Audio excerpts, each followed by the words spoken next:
Good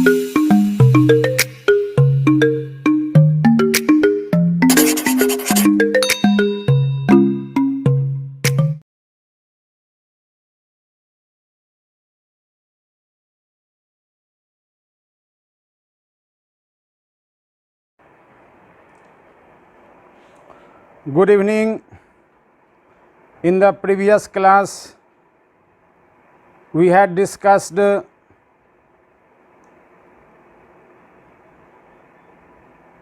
up to third line of fourth paragraph. चौथे paragraph का तीसरा लाइन तक हम लोग चौथा लाइन से देखें page number 42. With human beings the matter is otherwise. लेखक कहे थे कि जाड़े में पक्षियां मर जाती है, लेकिन मानव के साथ बात कुछ और है. I doubt whether the percentage of birds that will have died of hunger. मुझे संदेह है birds of that will have died of hunger during the present winter 1946-47 में is as great as the percentage of human beings. 1946-47 में उतना मानव मरा था जितना कि पक्षी अकाल पड़ा था. That will have died from his couch in India and Central Europe. Bharat में और सेंट्रल यूरोप में ड्यूरिंग द सेम पीरियड उस दौरान. But every human death by starvation.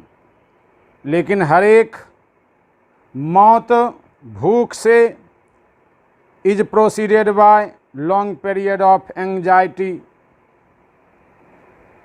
कहते हैं इस क्षेत्र में मानव विकास नहीं किया है. मानव भूख से ज़्यादा चिंता से मर रहा है, जबकि जानवर के साथ ऐसी बातें नहीं है. इसलिए मानव खुशी के क्षेत्र में विकास नहीं किया है. आज मानव को संसाधन बढ़ा है, लेकिन उस संसाधन के हिसाब से खुशियां नहीं बढ़ी है. उससे ज़्यादा जानवर खुश दिखते हैं. And surrounded by corresponding anxiety of neighbours.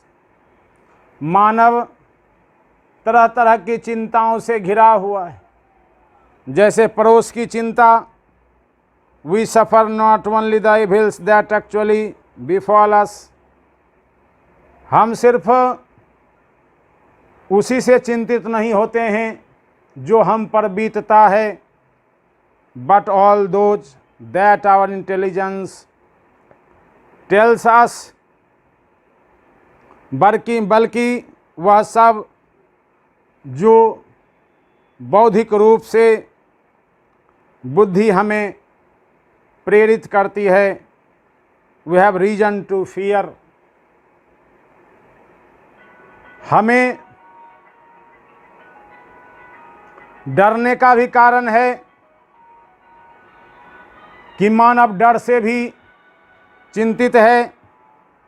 The curbing of impulse to which we are led by forethought averts physical disaster at the cost of worry and general lack of Joy.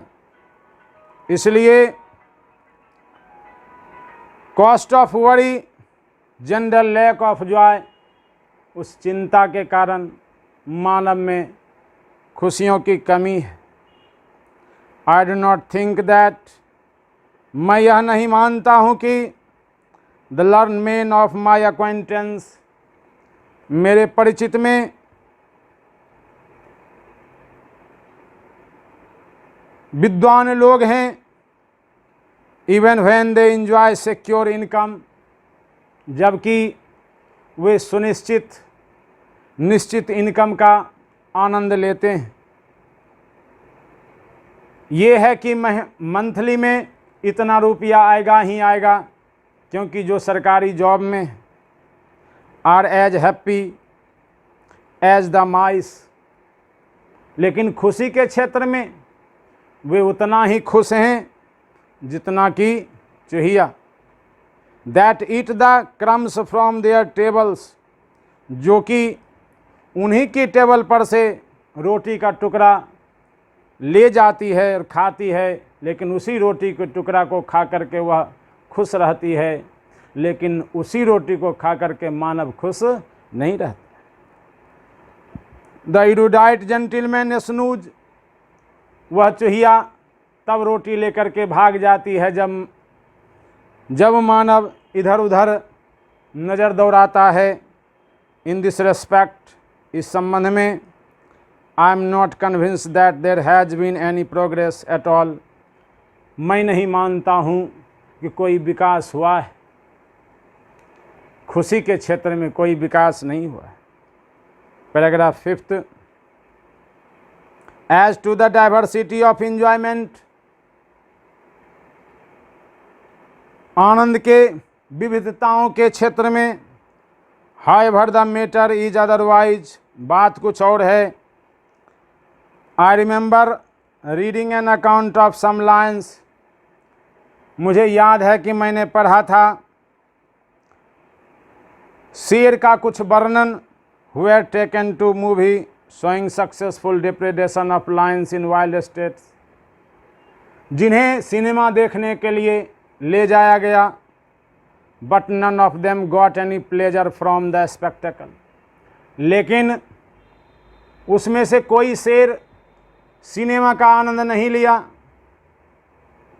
Not only music, ना ही संगीत का, poetry कविता का, science का, but football and baseball का, इससे alcohol afford no pleasure to man to animals, ये सभी चीज़ें जानवर को किसी प्रकार का आनंद नहीं देती, लेकिन मानव इतना प्रकार का और इससे ज़्यादा भी प्रकार का सुख भोगता है। लेखक कह रहे हैं जितना प्रकार का मानव सुख भोगता है उतने प्रकार का मानव दुख भी भोगता है। जानवर उतना प्रकार का सुख नहीं भोगता है, इसलिए वह इतना प्रकार का दुख भी नहीं भोगता है, इसलिए बात बराबर हो गई। और इस क्षेत्र में भी मानव विकास नहीं किया है। Our intelligence has therefore certainly enabled us, हमारी बुद्धि ने निश्चित रूप से हमें योग्य बनाई है to get much greater variety of enjoyment, कि हम विभिन्न प्रकार का आनंद लें। Then is open to animals, जानवर से ज़्यादा, but we have purchase this advantage, लेकिन हम लोगों ने इस लाभ को खरीदा है at the expense of much greater liability to boredom, कि हमने इस लाभ को खरीदा है बोर्डम से, निरस्ता से, कि मानव जितना निरस्ता महसूस करता है उतना निरस्ता जानवर महसूस नहीं करता है, इसलिए इस क्षेत्र में मानव जानवर से ज़्यादा विकास नहीं किया है। Paragraph 6, but I shall be told that it is neither numbers not multiplicity of pleasures, ना ही संख्या ना ही सुख की बहुतायत, that make glory of man, मानव को गौरवान्वित करता है, मानव को महान बनाता है। ना ही संख्या, जिसको अगर 5 या 11 बेटा है क्या वह महान है? जो ज़्यादा सुख भोगता है क्या वह महान है? लेखक कहते हैं नहीं। It is the intellectual and moral qualities, यह बौद्धिक और नैतिक गुणवत्ता है। इट इज हिज इंटेलेक्चुअल, यह बौद्धिक और नैतिक गुणवत्ता है। इट इज ऑब्वियस दैट, यह स्पष्ट है कि we know more than animals do, कि हम जानवर से ज़्यादा जानते हैं। And it is common to consider this one of our advantage, और यह सही है कि यह हम लोगों का लाभ है कि हम जानवर से ज़्यादा जानते हैं, जानवर से हमें ज़्यादा ज्ञान है। Whether it is in fact an advantage, भले ही यह लाभ हो, मे बी डाउटेड, लेकिन इस पर प्रश्न चिन्ह है। But at my rate it is something that distinguishes us from the brutes, लेकिन ये सही है कि यही नैतिक और बौद्धिक गुण मानव को जानवर से भिन्न करता है, अलग करता है। अगर मानव में बौद्धिक और नैतिक गुण ना हो तो मानव और जानवर में कोई फर्क नहीं होता है। बौद्धिक आप समझ रहे हैं, बुद्धि संबंधी, मानव को जानवर से ज़्यादा बुद्धि है। नैतिक गुण हुआ नैतिकता पर आधारित कि क्या उचित है क्या अनुचित है, यह मानव ही जानता है। क्या पाप है, क्या पुण्य है, क्या धर्म है, क्या अधर्म है, अच्छा बुरा का भी ज्ञान मानव को ही है, ले जानवर को नहीं। यह नैतिक गुण हो, यही गुण मानव को जानवर से भिन्न करता है। Paragraph 7, has civilization taught us to be more friendly towards one another, क्या सभ्यता ने हमें सिखलाई है टू बी मोर फ्रेंडली, ज़्यादा दोस्तवत होने के लिए, टुवर्ड्स वन अनदर, एक दूसरे के प्रति। The answer is easy, answer आसान है। Robins peck an elderly robin to death, robins बुजुर्ग रॉबिन को, रॉबिन एक पक्षी होता है, अपने देश में नहीं पाया जाता, इंग्लैंड में पाया जाता है, तो वह अपने बुजुर्गों को मार देती है। Whereas man, English not American species, give an elderly man an old age pension, जबकि मानव अपने बुजुर्गों को सम्मान देती है।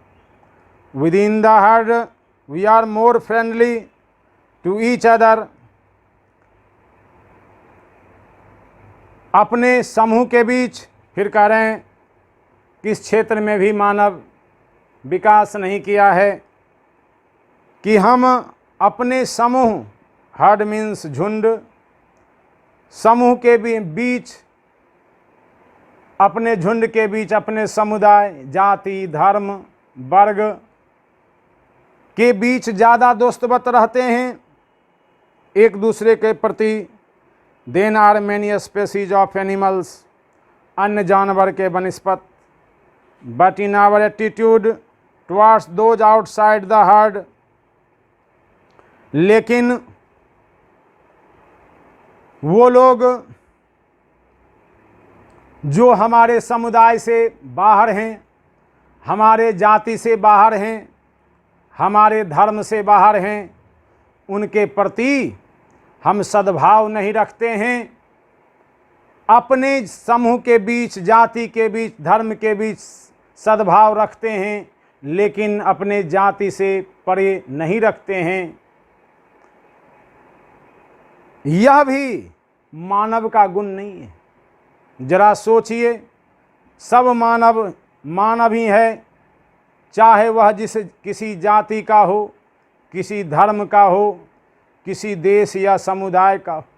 लेकिन आज देखिए कि मानव किस तरह से एक दूसरे से भेदभाव कर रहा है। यह जानवर का गुण है। जैसे कि कुत्ता के झुंड में अगर कोई कुत्ता गलती से आ गया उसके क्षेत्र में, तो सब कुत्ता मिल करके उसे जो है मारना चाहता है। यह कुत्ता का गुण हुआ, यह जानवर का गुण हुआ। किसी क्रूर जानवर के क्षेत्र में दूसरा जानवर आ जाए या बेचारा निर्दोष जानवर आ जाए, उसे सब मिल कर के मार देता है। यह जानवर का गुण है। मानव इस क्षेत्र में भी विकास नहीं किया है, क्योंकि मानव में भी इसी प्रकार का गुण मौजूद है। In spite of all that has been done by moralist and religious teachers, जबकि नैतिकतावादी गुरुओं के द्वारा, धार्मिक गुरुओं के द्वारा इस प्रकार से बातें कही जाती है कि सब मानव ईश्वर के संतान हैं, सब मानव एक है, फिर भी मानव में वह जानवर वाला जो गुण हावी हो गया है, इसके कारण मानव जानवर से भिन्न नहीं है। Our emotions are as ferocious as those of any animal, मानव उतना ही क्रूर है जितना कि जानवर। And our intelligence enables us to give them a scope which denied to even the most savage beasts, जबकि हमारी बुद्धि ही हमें उस क्रूर जानवर से अलग करती है, विशिष्ट बनाती है। इट मे बी होप्ड, आशा है, द नॉट वेरी कॉन्फिडेंटली, जबकि मैं विश्वासपूर्वक नहीं कह सकता हूँ कि द मोर ह्यूमन एटीट्यूड, ज़्यादा मानवीयता वाला गुण, दयालुता वाला गुण आएगा मानव में समय आने पर। मैं ऐसा नहीं देख रहा हूँ, मैं विश्वासपूर्वक नहीं कह सकता हूँ, क्योंकि ज़रूरी नहीं है कि पढ़ लिख लेने के बाद भी मानव में इस प्रकार का बदलाव हो। नहीं, पैसा कमा लेने के बाद भी मानव में इस प्रकार का बदलाव हो। नहीं, इसलिए लेखक इस पे शंका व्यक्त कर रहे हैं। But so far the omens are not very propitious, लक्षण शुभ नहीं लग रहा है कि आने वाले दिनों में मानव में मानवीयता वाला गुण आएगा। मानव जब और डेवलप हो जाएगा, विकसित हो जाएगा, तो उसमें मानवता वाला गुण आएगा। मुझे इस प्रकार का संकेत नहीं लग रहा है, शुभ लक्षण नहीं दिख रहा है। इस प्रकार से हम लोग पैराग्राफ 7 तक कंप्लीट किए। नेक्स्ट क्लास में 8वां पैराग्राफ से शुरू करेंगे, फिर लास्ट हो जाएगा। जानबूझ करके थोड़ा पाठ में कर रहे हैं ताकि आप बोर ना हो। लाइन बाय लाइन इसलिए ज़रूरी है, एक्सप्लेनेशन, ऑब्जेक्टिव, शॉर्ट, लॉन्ग सब आएगा, इसलिए आप पेशेंस रख करके सुन लें, आपका डिवीज़न बढ़िया हो जाएगा, प्रॉब्लम सब सॉर्ट आउट हो जाएगा। अब हम लोग 8वां पैराग्राफ से करेंगे। Thank you, many thanks for joining us.